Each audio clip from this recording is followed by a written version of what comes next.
This is Jim Cornette, pro wrestling legend and administrator of JimCornette.com and the Jim Cornette Experience on MLW every week, and you are listening to the Undisputed Wrestling Show and Angry Barks and all these people that are asking me all these questions that I'm answering with forthrightness and honesty. Tell us why ROH didn't meet your expectations, number one. Oh, and then number two, with Jeff Jarrett coming around with his new promotion, do you think he has a prayer in the world, and would you be interested in it if he called you? Well, I would give you the entire Ring of Honor story, but I recently did a video for Kayfabe Commentaries where I explained that it took me 2 hours. Okay.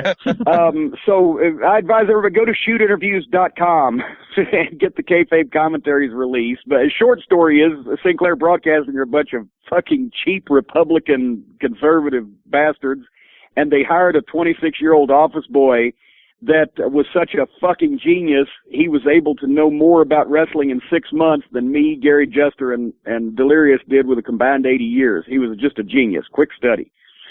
And so anyway, that's where that went. But did I mention they're cheap?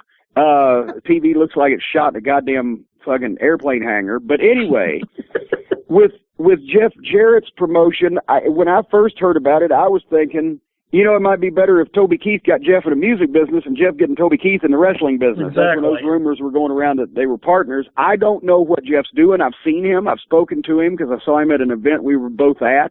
But I don't know what he's doing. I don't know who he's doing it with. I don't know where he's doing it. And I don't know any details, so I can't prognosticate his chances of success or failure. But boy, it just, on the surface of it to me, and I'd like to be wrong, but on the surface of it to me, it seems like people are wanting less wrestling in their life instead of more these days.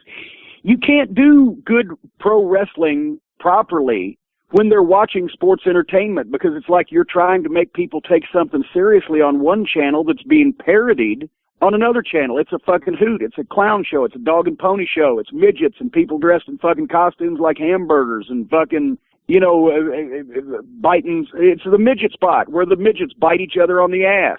But it's goddamn, it's the whole show. And you can only take something as seriously as the most gaga-filled segment of the show. So I don't care if Daniel Bryan or Dolph Ziggler go out and have a 4-star tear the house down fucking athletic contest that just brings the people to their feet. When you go backstage and hear some contrived bullshit with the fucking bad acting divas, it looks like a high school play, or just some ridiculous fucking 1-minute match or 30-second match or one-move match to get it out of the way so we can do another fucking hokey skit, you can't, it doesn't coexist. It doesn't make any sense to me. You can't take something seriously when it's being parodied constantly. And the problem is that that's another problem. Ring of Honor tried to present wrestling as serious and credible athletic competition, which was great when everybody was doing that because that's what made pro wrestling and that's why it was so popular. But you try to do it on one channel and on the other channel, here's TNA where fucking Bully Ray, Bubba, whatever the fuck name he's using. I love Bubba. He's a great guy, but he's in fucking Dixie Carter's house with a camera crew and there's another guy broke in and they're all hiding under the fucking bed. What the fuck?